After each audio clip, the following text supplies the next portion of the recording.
नमस्कार, मैं हूं शशि रंजन और आपका बहुत बहुत स्वागत है जनता टीवी में। और आप देख रहे हैं, आज से हम शुरू कर रहे हैं एक खास कार्यक्रम। ये आदमपुर उपचुनाव से जुड़ा है और नाम है शुद्ध देसी थर्मामीटर।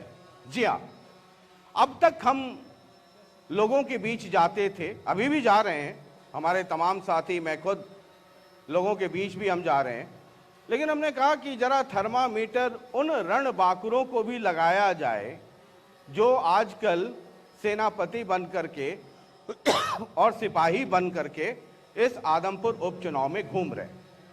अब ये आदमपुर उपचुनाव बहुत महत्वपूर्ण है। 2024 में जो हरियाणा में चुनाव होगा उसकी एक झलक आपको यहां देखने को मिल जाएगी। अब चर्चा तो बहुत जबरदस्त है। कह रहे हैं कि इस बार कांग्रेस वाले कह रहे हैं ये जी हमारा गढ़ है आदमपुर, और आप देख लीजिए जितने कैंडिडेट हैं सब के सब कांग्रेसी हैं।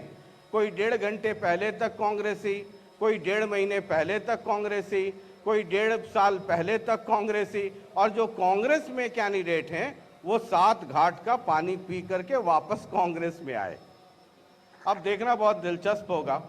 और हमने कहा कि कार्यक्रम की शुरुआत उनसे की जाए जिन्हें मैं अक्सर वन मैन आर्मी के नाम से कहता हूं। जानदार हैं, शानदार हैं, और एक जोरदार ताली के साथ स्वागत कीजिए INLD से अभय सिंह चौटाला जी। बहुत बहुत स्वागत। धन्यवाद, बहुत धन्यवाद आपको। ये आदमपुर है। आपके जो बेइंतहा इश्क करने वाले लोग हैं ना जो चारों तरफ, वो कह रहे हैं कि अभय सिंह तो इतने दमदार, जानदार, शानदार हैं, लेकिन आदमपुर में कैंडिडेट नहीं मिला। 1.5 घंटे पहले तक जो कांग्रेसी थे उनको आपको इंपोर्ट करना पड़ा। ये जो लोग इस तरह की भाषा बोल रहे हैं, उस पार्टी को स्वयं में कोई आदमपुर में उम्मीदवार नहीं मिला। और आदमपुर में उम्मीदवार की बात नहीं, ये वो लोग हैं जो लगातार पिछले 8 साल से बीजेपी की मदद कर रहे हैं। स्टैंप तो लगा रखी है कांग्रेस की, लेकिन जब चुनाव आता है, जब कोई भाजपा को जरूरत आती है, तो फिर सीधा सीधा भाजपा की मदद में आ जाती है। आपके सामने उदाहरण है सुभाष चंद्रा का। जब सुभाष चंद्रा राज्यसभा का भाजपा की मदद से चुनाव लड़ रहा था, तो पेन की स्याही किसने बदली थी? किस व्यक्ति ने अपना वोट जो है बैलेंस छोड़ा था? आज इस बात को स्वीकार करने लग गए कि हाँ, मैंने अपना वोट किसी को नहीं दिया था। कांग्रेस हाईकमांड की तरफ से बाकायदा हिदायत थी कि आप अपना वोट जो है आर के आनंद को दो, लेकिन बावजूद उसको देने के सुभाष चंद्रा के साथ सौदेबाजी करी, भाजपा के दबाव में आए और स्वयं का वोट खाली छोड़ा और अपने 12 साथियों के वोट जो है पेन की स्याही बदल करके कैंसिल करवाने का काम किया। छाज तो बोले सो बोले, छाजनी भी बोल रही है।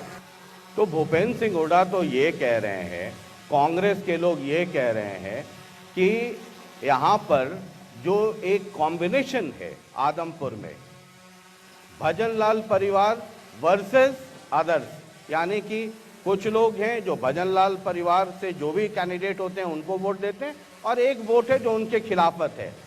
तो अभय सिंह चौटाला जी ने एक कैंडिडेट ऐसा ला कर करके जो एंटी भजनलाल परिवार वोट है उसमें डिवीजन कराने की कोशिश की। कहते हैं कि अभय जी तो बीजेपी के साथ मिले हुए हैं, उनकी मदद कर रहे हैं। मैं आपसे एक बात पूछना चाहता हूं, जिन लोगों ने आपके सामने ये बात रखी, आप उनसे एक बार ये तो पूछते कि आपने जिसको चुनाव लड़वा रहे हो वो आदमपुर के कौन से गांव का है, उसका आदमपुर से क्या संबंध है? मैं आज 11 गांवों में जा कर के आया। उससे पहले भी मेरा आना जाना इस इलाके में बहुत रहा है, और जहाँ यहाँ आना जाना रहा है, वहीं मैंने बहुत दिनों से एक बात सुन रहा था कि 2009 का जो चुनाव हुआ था, जयप्रकाश को कांग्रेस ने टिकट दी थी, और जयप्रकाश ने उस वक्त 500 के नोट जो है नकली बांटे थे। अच्छा। और उसके साथ साथ यहाँ जो गाड़ियाँ किराए पे करी थी उनका हिसाब नहीं किया। ये बात आज भी चली। एक शख्स ने आकर के 500 के नकली नोट मेरे सामने रखे, कि उस वक्त के मैंने संभाल के रखे हैं, जयप्रकाश मेरे गांव में आएगा, उसको दिखाऊंगा कि तेरे नोट। ये तो क्रिमिनल ऑफेंस है। अगर नकली नोट का धंधा हो रहा है तो ये तो आईपीसी धारा में आदमी को तो जेल के पीछे होना चाहिए। उस वक्त तो कांग्रेस का राज था, उन्होंने इसके खिलाफ एक्शन नहीं लिया। अब ये भाजपा की मदद करते हैं भूपेंद्र सिंह हुड्डा एंड पार्टी, इसलिए उसके खिलाफ एक्शन नहीं हो रहा। 2024 में जब इंडियन नेशनल लोकदल पार्टी की सरकार बनेगी, हम इलाके के लोगों से एफिडेविट लेंगे और हम करेंगे कार्रवाई इनके खिलाफ।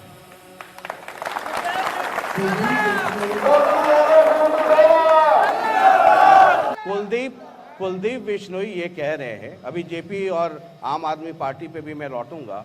कुलदीप बिश्नोई ये कह रहे हैं कि बाकी जितनी पार्टियां घूम रही हैं, जरा उनसे पूछिए कि उनका आदमपुर से क्या नाता है। कुलदीप बिश्नोई कहते हैं कि आदमपुर और भजन लाल परिवार दोनों एक दूसरे के पूरक हैं।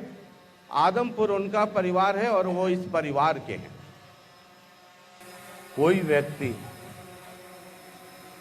कहीं पैदा हो जाए और ये कहे कि मेरा ये परिवार है, मैं यहाँ पैदा हुआ हूँ, उससे वो उसका परिवार नहीं बन जाता। मैं आज लोगों से पूछ के आया हूँ, ये मेरा पड़ोसी है विधानसभा में, हम दोनों सीट शेयर करते हैं। 3 वर्ष तो ये हो गए, 5 वर्ष पिछले निकल गए। आप कुलदीप बिश्नोई से पूछो कि तू आदमपुर को अपना परिवार बताता है। आदमपुर के लोग पिछले 3 वर्ष से बहुत सारी दुविधाओं से जूझ रहे हैं। यहाँ पानी की किल्लत रही है, किसान आंदोलन में इन लोगों ने बड़ी भूमिका निभाई है, और उसके साथ साथ अब इनके यहाँ बारिश हुई, फसलें खराब हुई, उसका मुआवजा 2020 का 21 का भी नहीं मिला। उसके लिए इन्होंने यहाँ आंदोलन किया। मैं तो जब ये आंदोलन कर रहे थे इनके बीच में आया, इनसे मिल करके गया, पूछ करके गया, इनकी विश्वास दिलवा के गया कि मेरे से जो मदद होगी आपकी करूँगा। उन 3 साल में कुलदीप बिश्नोई ने एक दिन विधानसभा के अंदर खड़े होकर के ये नहीं कहा कि विधानसभा आदमपुर क्षेत्र में ना नौकरी है, ना पानी है, ना बिजली है, ना ट्यूबवेल का कनेक्शन है, ना नहर का पानी है, ना पीने का पानी है, ना मुआवजा है, ना सड़कें हैं। इन सब के लिए एक बारी भी उसने आवाज़ उठाई है तो मैं ये मान लूँगा कि कुलदीप बिश्नोई अपने परिवार के लिए चिंतित है। कुलदीप का परिवार केवल भव्य है। कैसे भव्य राजनीति में, कैसे भव्य एमएलए बने, कुलदीप की केवल एक स्वार्थ है। आप सुनो, आप मुझे ये बताओ, पहले तो ये कुलदीप यहाँ पे ये कह के वोट मांगता था कि मुझे मुख्यमंत्री बनना है और मैं मुख्यमंत्री की लड़ाई में, रेस में हूँ। अब उससे पूछो वो मुख्यमंत्री वाली रेस गई कहाँ तेरी के? अब किस इशू को लेकर के तू चुनाव मैदान में, वो बता दे। अब तो केवल एक बात कहता है, भव्य को आप एमएलए बनाओगे, और भव्य एमएलए बनेगा मैं मुख्यमंत्री से जाकर के मांग करके ले आऊंगा। जो देने वाले थे वो तो मांगने वाले हो गए कि नहीं हो गए? वो कह रहे हैं कि नहीं, उससे ये तो पूछ रहे तू तो ये कहता था पिछले, मैं कहता हूँ मांगने वाला हो गया कि नहीं हो गया? जी, कह रहे हैं कि 550 करोड़ का अप्रूव करा दिया है, तो 250-300 करोड़ का काम शुरू हो गया है, इसका मतलब, और बाद बाकी तो 1.5 साल में अरे भाई पर मतलब इसको सिंगापुर बना देंगे। आप सिंगापुर 1000 करोड़ 2000 करोड़ आ जाएगा तो आदमपुर सिंगापुर ही होगा। आप मुझे एक चीज बताओ, देने वाला भिखारी हो गया, तो फिर लाएगा कहाँ से? ये कहता है कि मैं 550 करोड़ लेके आऊंगा। चौधरी भजनलाल मुख्यमंत्री रहे 13 साल, किसी ने इनका हाथ पकड़ रखा था? बना देते हैं, तब क्यों नहीं बनाया? ये बात कह करके कोई आज की पढ़ी लिखी जनरेशन का बेवकूफ बनाना चाहते हो आप?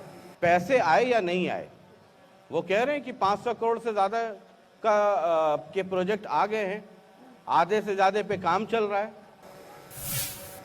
एक जगह भी काम नहीं चल रहा। ये जितने लोग बैठे हैं सारे आदमपुर विधानसभा क्षेत्र के हैं। आप एक काम करो, कुलदीप को एक दिन डिबेट पे लाओ मेरे सामने, कुलदीप की और आपकी दोनों की तसल्ली करा दूंगा।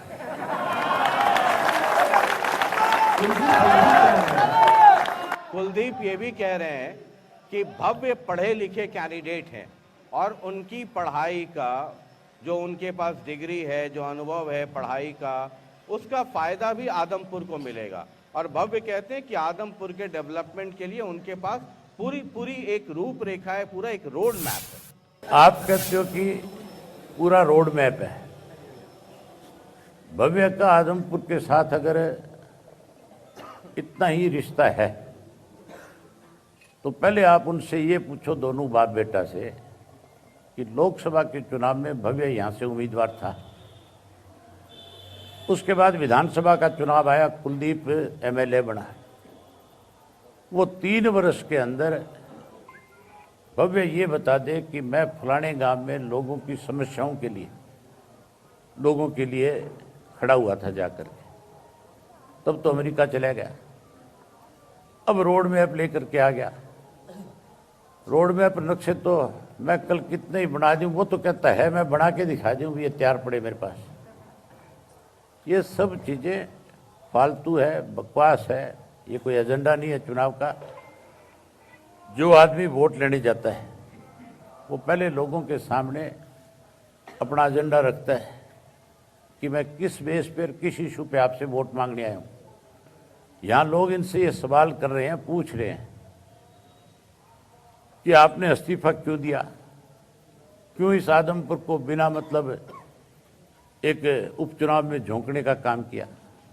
आज ही ये, कल तक दोनों बाप बेटा जो है भाजपा का विरोध करते थे। कुलदीप बिश्नोई तो कसम खा करके कह रहा था कि किसी पे भरोसा कर लेना, विश्वास कर लेना, भाजपा पे विश्वास और भरोसा मत करना, ये बहुत बड़े बेईमान लोग हैं।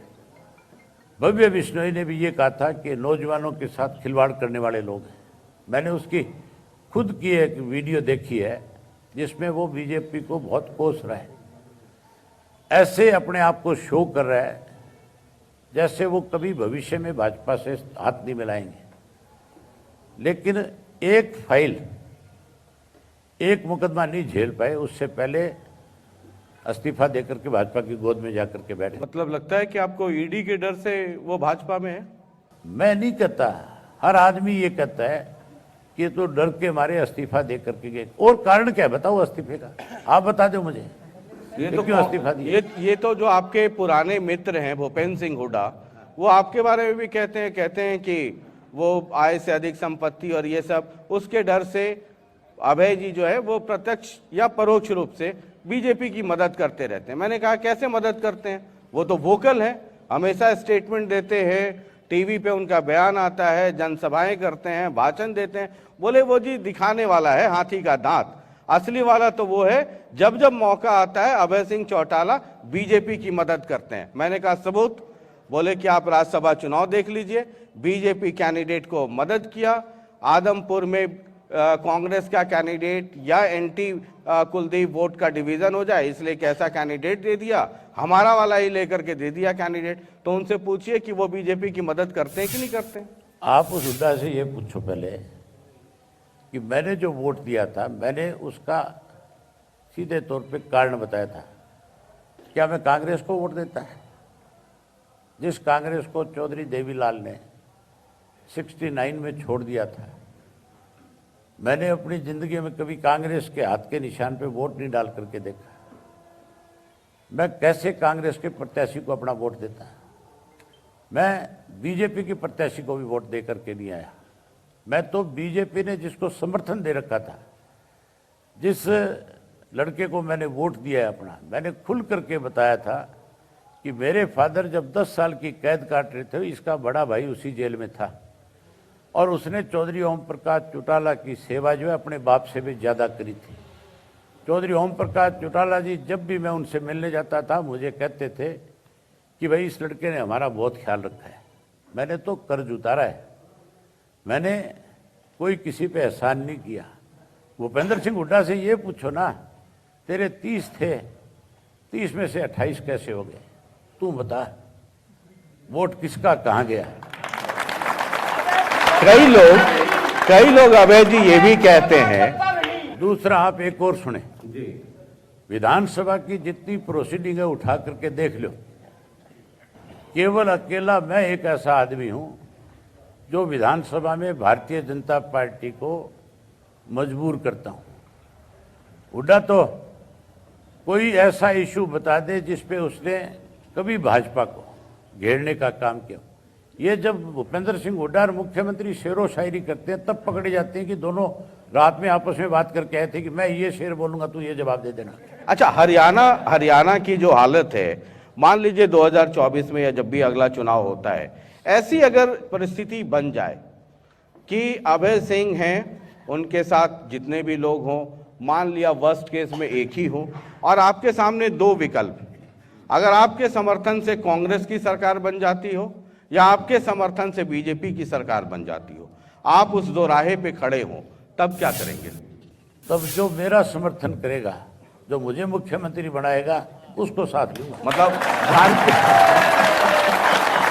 मतलब झारखंड वाला एपिसोड है, झारखंड में हुए था ना एक, मैंने बता दिया आपको जी कि मैं किसी को समर्थन नहीं दूंगा। कोई मुझे मुख्यमंत्री मानेगा, कोई मेरी नीतियों को आगे लेकर के चलेगा, मैं उसका समर्थन लूंगा। कई लोग ये कहते हैं देवीलाल जी का अपना वजूद है, चाहे वो कोई किसी भी पार्टी में हो, सब लोग उनके सामने सर झुकाता है, लेकिन लोग कहते हैं कि देखिए 2022-23 आते आते हालत ये हो गई कि देवीलाल जी के जितने लाल हैं, चाहे वो रंजीत चौटाला जी लाल हों या दुष्यंत दिग्विजय जी लाल हों या अब तो भजन लाल के भी लाल, ये सब के सब मनोहर लाल जी के का झंडा उठा के जिंदाबाद कर रहे हैं। इन मनोहर लाल ने इनका अंत कर दिया, ये इनका आखिरी चुनाव है, इसके बाद नजर नहीं आएगा कोई करना। मनोहर लाल के साथ सारे लाल अब एक एक करके सरेंडर कर रहे हैं। मैंने बता तो दिया भी इनका अंत इसी ने कर दिया। तो आप कभी बीजेपी या कांग्रेस की तरफ नहीं जाएंगे? आपने बहुत बारी ये कोशिश करी है मुझे ले जाने की, पर आपको हर बारी ठीक उत्तर मिला कि नहीं मिला? आपकी तसल्ली होती है कि नहीं मेरी बात से? ना, मेरी तसल्ली होने से क्या होगा सर? तसल्ली तो हरियाणा के वोटर्स की होनी चाहिए। लोगों की तसल्ली तो जब मैं विधानसभा में खड़ा होता हूं तभी हो जाती है।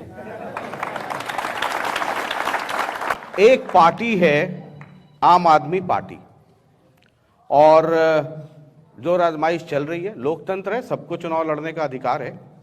आम आदमी पार्टी के जितने नेता हैं उनका ये कहना है कि एकमात्र कैंडिडेट, हालांकि अब तो आईएनएलडी के भी कैंडिडेट यहीं से लोकल ही हैं, वो कहते हैं कि बाकी सब विदेशी हैं, और एक आम आदमी पार्टी, अगर आपको स्कूल ठीक करवाना हो, हॉस्पिटल ठीक करवाना हो, तो आम आदमी पार्टी को चुनिए, पॉलिटिक्स करवाना हो, इलाके का बेड़ागर्क करवाना हो, तो दूसरी पार्टियों को चुन लीजिए। हरियाणा का जो मतदाता है ना, वो बहुत समझदारी के साथ अपना मत डालता है। SYL नहर जो है हमारी जीवन रेखा है। SYL पे सुप्रीम कोर्ट से फैसला हमारे पक्ष में आया हुआ है। सुप्रीम कोर्ट ने कहा है कि पंजाब और हरियाणा का मुख्यमंत्री बैठ करके इसका या तो कोई सॉल्यूशन करे, अदरवाइज केंद्र की सरकार इस नहर का निर्माण करके दे। आम आदमी पार्टी की सरकार पंजाब में भी है। पंजाब के मुख्यमंत्री का आज बयान है, उसने कहा है कि मेरे पास एक बूंद पानी नहीं है, मैं नहीं दे सकता, ना मैं नहर बनवाने देता। जब यहाँ आएंगे वो लोग, तो ये इलाका भी पानी की बहुत बड़ी किल्लत झेल रहा है। SYL में अगर पानी आएगा तो ये एरिया जहाँ आप बैठे हो साइड में कैसा वो लोग जो यहाँ के हैं वो भी फिर कल को एसवाईएल का पानी आने के बाद खुशहाल हो जाएंगे, उनके खेतों में भी पानी लगेगा। इस इलाके के अंदर बहुत सारे लोगों ने पानी को लेकर के लड़ाइयाँ लड़ी है। गांव में लोग इनसे पूछेंगे कि एसवाईएल के पानी पे तुम बताओ तुम्हारा स्टैंड क्या है। तुम्हारा मुख्यमंत्री कहता है 1 बूंद पानी नहीं दूंगा, और तुम यहाँ कहते हो कि हमारी मदद करो, सरकार बनाओ, हम स्कूल बना देंगे, हम तुम्हारे लिए हॉस्पिटल बना देंगे। अगर नहर का पानी नहीं होगा, खेत में फसल नहीं होगी, स्कूल में बच्चे की फीस कहाँ से देगा कोई? कैसे बच्चे पढ़ेंगे? सबसे बड़ी जरूरत हरियाणा की जीवन रेखा एसवाईएल है। एसवाईएल की नहर का पानी जब तक हमें नहीं मिलेगा, हमारे सामने इसी तरह समस्याएं मुँह बा करके खड़ी रहेंगी। आम आदमी पार्टी ने यहाँ पे जोर आजमाइश करके देख ली अपनी। नगर पालिका नगर परिषद के चुनाव में इनको मुंह की खानी पड़ी थी। क्या ये राजनीतिक तौर पर आम आदमी पंजाब जिस तरीके से हुआ, मैं बड़ा on a very serious note, बहुत गंभीरता से ये पूछ रहा हूँ, क्या आम आदमी पार्टी को इतना हल्के में लेना चाहिए? जिस पंजाब के अंदर 3 महीने पहले सरकार बनी और 3 महीने के बाद जिस लोकसभा से इनका चीफ मिनिस्टर चुन करके आता था, वहीं के लोगों ने दोबारा से इन लोगों को आईना दिखा दिया कि नहीं दिखा दिया? ये सरकार नहीं है, ये तो ठगोरों का एक गिरोह इकट्ठा हो जाता है। यहाँ पे हमारा जो मतदाता है, चाहे वो खेत में काम करने वाला भी है, चौधरी देवीलाल ने राजनीतिक तौर पे इतना उसको जागरूक कर दिया कि वो ऐसे लोगों को कभी मुंह नहीं लगाएगा। यहाँ आप हल्के और भारी की तो बात ही छोड़ दें, इससे पहले भी आम आदमी पार्टी लोकसभा लड़ चुकी है, विधानसभा लड़ चुकी है, कहीं किसी ने एक वोट भी नहीं दिया। एक सवाल मैं आपसे समझना चाहता हूँ, एक पॉलिटिकल स्टूडेंट होने के नाते, और आप घूमते हैं, ठीक है, टीवी पे, अखबार में भाषण, वो एक अलग चीज़ है। अगर आदमपुर की हिस्ट्री देखें तो यहाँ पर जो मैंने शुरू में भी कहा कि भजनलाल परिवार एक तबका है जो भजनलाल परिवार का समर्थक है, एक तबका है जो उसका विरोध करता है। अलग अलग कंस्टिट्यूएंसी में अगर आप एलनाबाद चले जाएं तो वहां पर प्रो अभय सिंह चौटाला और अगेंस्ट अभय सिंह चौटाला हो जाता है। गढ़ी सांपला किलोई चले जाएं तो वहां का मूड अलग हो जाता है। ये अलग अलग इलाकों में अलग अलग कहानी है। अब अगर 3 कैंडिडेट आ गए, क्योंकि आपके कैंडिडेट भी मजबूत कैंडिडेट हैं और यहाँ पर किसानों को लेकर के आंदोलन किया है, पानी को लेकर आंदोलन किया है, मुआवजे को लेकर के आंदोलन किया है, तो इनका भी अपना एक बड़ा प्रभाव है किसानों के अंदर। सतेंद्र को आम आदमी पार्टी का बैकअप है और लोकल कैंडिडेट भी हैं। जेपी 2 ही बार हुआ है ना सर चुनाव, जिसमें कि भजनलाल परिवार को कड़ी टक्कर मिली है।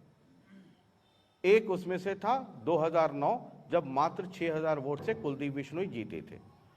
विरोधी को या जो विपक्षी खेमा है या जो सेना है उस तरफ, उसको भी कमजोर नहीं समझना चाहिए, अपनी रणनीति उसके मुताबिक होना चाहिए।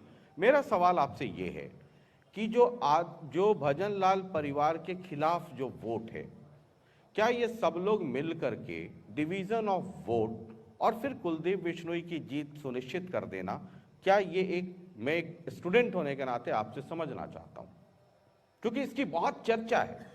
आदमपुर जैसे ही मैं पहुंचा हूं, नुक्कड़ पे, गली में, हर जगह ये चर्चा है। लोग कहते हैं कि डिवीजन ऑफ वोट होगा और कुलदीप बिश्नोई की जीत बहुत आसान हो जाएगी, कुछ लोग कहते हैं पक्की हो जाएगी। आप कहते हो कि एक ऐसी कम्युनिटी है वो इनसे बहुत ज्यादा दुखी है। जो इशारा आप बिश्नोइयों की तरफ, कम्युनिटी नहीं, अब मैं जो इशारा आप बिश्नोइयों की तरफ सुनो, 2 तरीके से कर रहा हूँ, एक समर्थक और एक खिलाफ वाला। नहीं, आप सुन तो लो।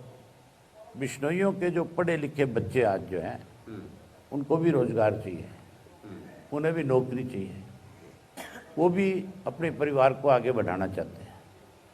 आज कोई घर ऐसा नहीं है जिस घर में बच्चे पढ़े लिखे नहीं हैं। आज सबसे बड़ा मतदाता भी यूथ है, और यूथ जो है जात पात में नहीं, आज बहुत जाति पाति से ऊपर उठ चुका है, जात पात के नारों से ऊब चुका है, दुखी हो चुका है। भाजपा ने उनको ऐसे नारों में फंसा करके एक बार दाव लगा लिया, 2 बार दाव लगा लिया, अब नहीं। अब यूथ बड़ा सोच समझ करके फैसला लेगा कि तुम्हारा भविष्य कल को कहाँ तय होना है, यूथ उसके साथ जाएगा। और आने वाले समय में इंडियन नेशनल लोकदल पार्टी के साथ यूथ खड़ा होगा। इसलिए खड़ा होगा कि हमने ही हमारे राज में सबसे ज़्यादा युवाओं को नौकरियां देने का काम किया। नंबर 2, मेरिट पे नौकरी मिली और बिना पैसे के मिली। आज तो बिना पैसे कोई काम हो ही नहीं रहा। गरीब आदमी का बच्चा अगर पढ़ लिख लेगा, उसको रोजगार कैसे मिलेगा, नौकरी कहाँ से मिलेगी? नौकरी तो आज उसको मिलती है जिसके पास पैसा है। ये आपके सामने है, कितने ही पैसों के पैकेट जो है पब्लिक सर्विस कमीशन के ऑफिस में पकड़े गए, करोड़ों करोड़ों रुपए मिले। कितने ही लोग रोज एफिडेविट लेकर के पुलिस स्टेशन में जाते हैं कि मेरे से नौकरी के नाम पे इतने पैसे ले लिए गए। तो अब जो यूथ है वो बहुत सोच समझ करके अपना वोट कास्ट करेगा और इन लोगों को सत्ता से बाहर भी करेगा और अपनी सरकार बनाने में अपनी एक बड़ी भूमिका निभाएगा। कुलदीप खेमे में एक बड़ी चर्चा रहती है। मेरा तो काम है सर, मैं तो महाभारत का संजय हूँ, जो उधर सुनता हूँ आपसे पूछता हूँ और आपसे मैं अंधा थोड़ा ही हूँ। मैं वो तो संजय तो उस अंधे को बताता था जाके। मैं वो सवाल करता हूँ। कुलदीप खेमे में एक चर्चा ये भी है, कुलदीप बिश्नोई खेमे में, कि अब तो जी हमारी ताकत पहले सिर्फ अकेले की थी, भजनलाल परिवार की।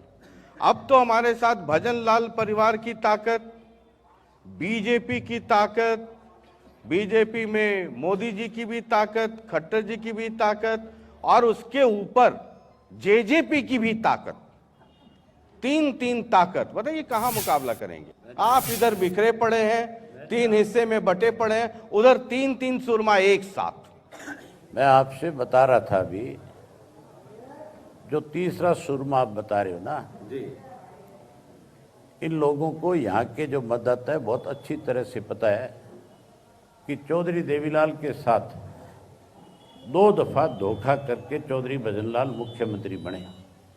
पहली दफा उन्हीं की कैबिनेट में मंत्री थे और उन्हीं के विधायकों को बहका करके, लालच लोभ दे करके केंद्र के लोगों के साथ मिलकर के सरकार बना गए।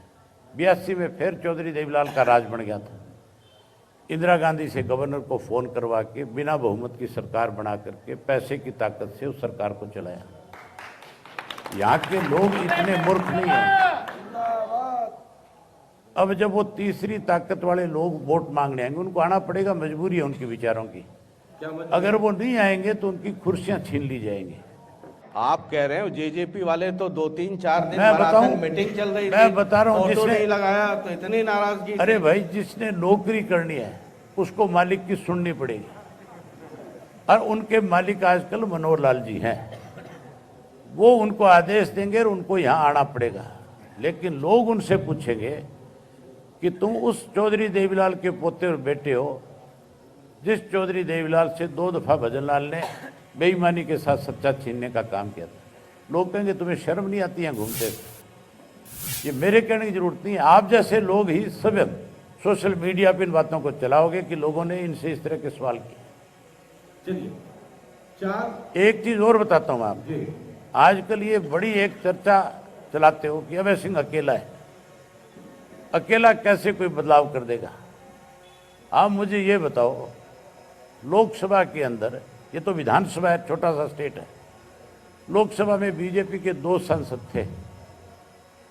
अडवाणी ने यात्रा शुरू करी थी, सारा विपक्ष, सारा देश कहता था ये क्या कर लेंगे, उन्होंने सरकार बना ली कि नहीं बना ली?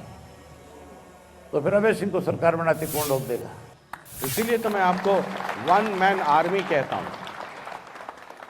4 कैंडिडेट हैं सर, बहुत संक्षेप में सबके बारे में मैं आपकी जरा टिप्पणी चाहूंगा, फिर लास्ट में जरा आपके जो कैंडिडेट हैं उनकी यूएसपी पे भी बात करूंगा, उसके बिना ये इंटरव्यू अधूरा होगा।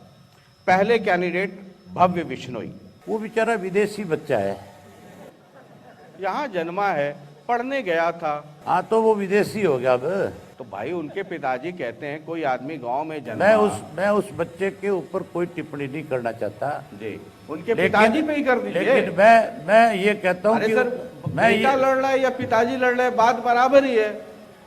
मैंने आपको बताया जी। कि जो लोग देने वाले थे वो आज मांगने वाले हो गए। तो मांगने वाले और देने वाले में कितना अंतर होता है, आप समय में इसका अंदाजा लगा लें। जयप्रकाश तो आपके भी थे कभी, ग्रीन ब्रिगेड बना था। नहीं, आपके थे नहीं, थे ही हमारे। आजकल मैं तो जब बैठता हूं तो सबकी जन्म कुंडली पढ़ कर करके बैठता हूं मैं। आपने अभी शुरुआत में ये कहा था जी कि 7 घाट का पानी पी रखे हो। हाँ भाई, मैं तो गिनवा सकता हूँ, साल महीने दिन के साथ गिनवा सकता हूँ। जब मुझे ये पता है कि कौन 1.5 घंटे पहले आया कांग्रेस से, कौन 1.5 महीने पहले, कौन 1.5 साल पहले, और जो कांग्रेस में तो हिस्ट्री तो सर इतना तो पढ़ाई लिखाई करनी पड़ती है। ओहो, तो वही मैं आपसे बता रहा हूँ कि जिसने घाट घाट का पानी पी रखा हो जी, उसके बारे में मुझे टिप्पणी करने की जरूरत है? तो उसको हर घर का सब पता है ना, वहाँ प्लस पॉइंट क्या, माइनस पॉइंट क्या। उसका माइनस और प्लस पॉइंट एक ही है जी, कि उस व्यक्ति ने हमेशा लोगों की भावनाओं के साथ खेल करके राजनीति करी। आदमपुर में आता है तो कहता है मैंने फार्म हाउस बना लिया।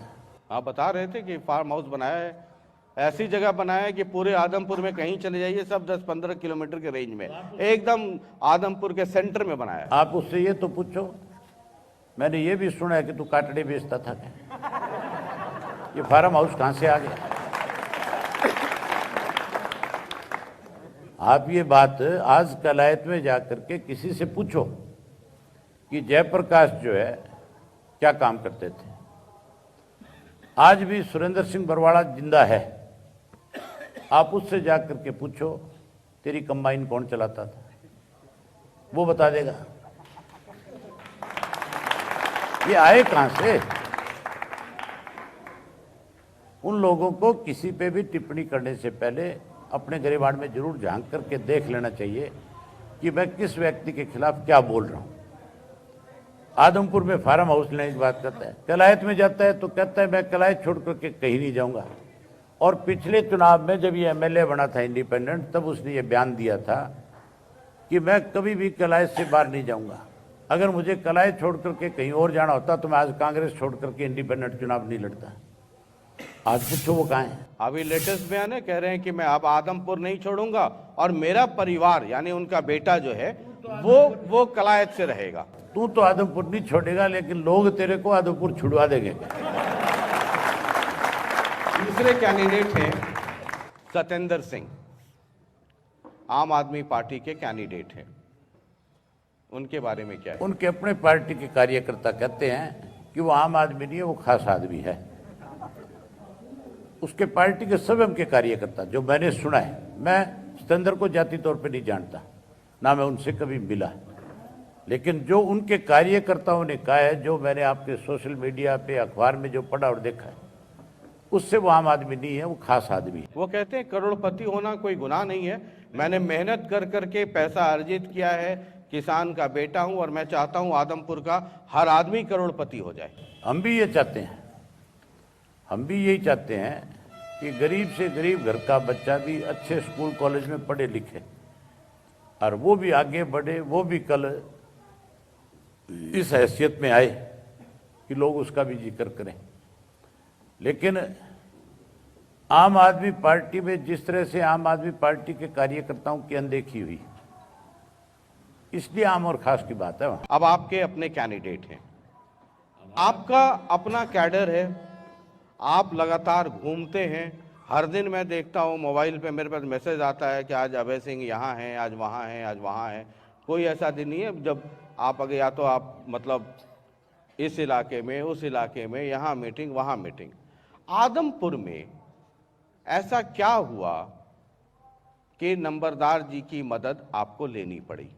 जब टिकट अनाउंस नहीं हुआ कांग्रेस की तरफ से, नंबरदार जी का मैंने स्टेटमेंट देखा है, उन्होंने कहा कि कांग्रेस से टिकट मांगा था और वो ये कह रहे थे कि मैंने ये नहीं कहा था कि मुझे ही टिकट दे दो, वो कह रहे थे किसी लोकल आदमी को टिकट दे दो, मैं विरोध नहीं करूंगा, हम लोग जी जान से लग कर करके उसको मदद करेंगे। लेकिन जब जेपी का टिकट मिला तो इनके घर से कांग्रेस का बैनर उतरते हुए वीडियो वायरल हुआ।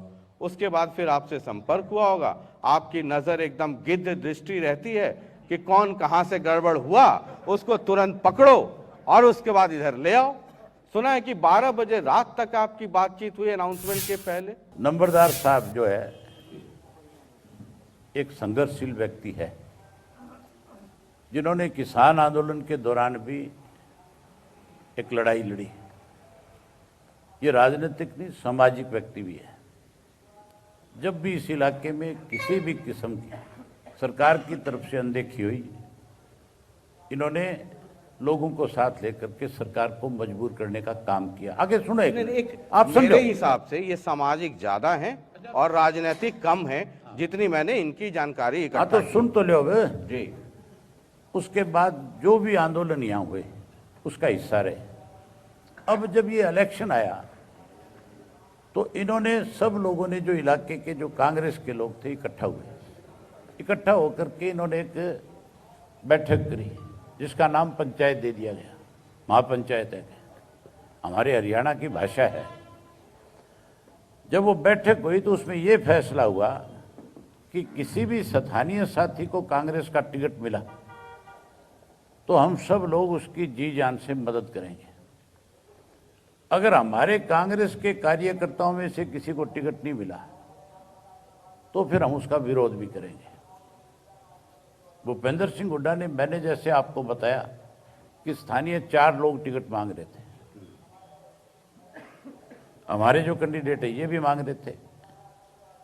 एक अशोक मंगाड़ी वाला है, वो मांग रहा था। एक चंद्र प्रकाश है, IAS अफसर है, रिटायर्ड, वो मांग रहे थे। और एक घोड़ेला मांग रहा था। अब ये उनसे स्टेटमेंट दिलवाएंगे मेरी इस बात के बाद कि हमने टिकट नहीं मांगी थी, सफाई देंगे ये। लेकिन ये सब की इनकी स्वीकार की बात है कि पैनल में नाम है, तो पैनल में नाम का मतलब वो टिकट की लाइन में है, मांग रहे हैं।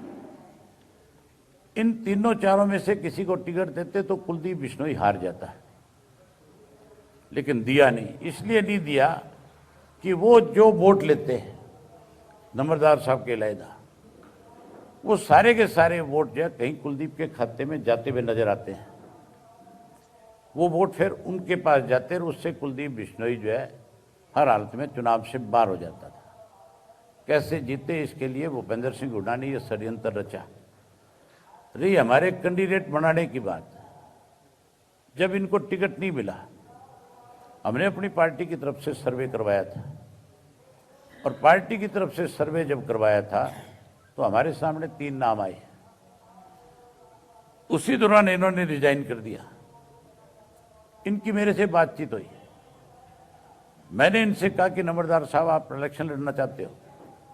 इन्होंने कहा बिल्कुल नहीं, मैं चौधरी देवीलाल की नीतियों में विश्वास करने वाला व्यक्ति हूँ, मेरी पार्टी हमेशा दूसरी रही है, लेकिन मैंने चौधरी देवीलाल की नीतियों का अनुसरण किया क्योंकि वो आंदोलनकारी थे, वो हमेशा गरीब की, कमज़ोर की, कमेरे की, किसान की मदद करते थे, और मैं इनसे प्रभावित हूँ।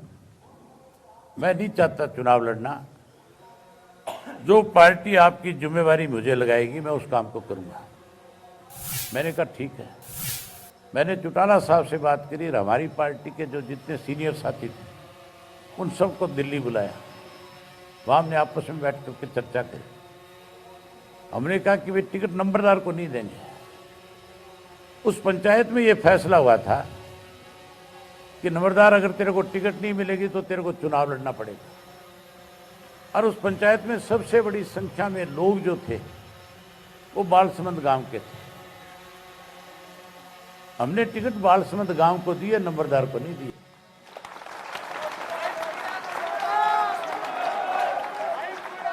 तो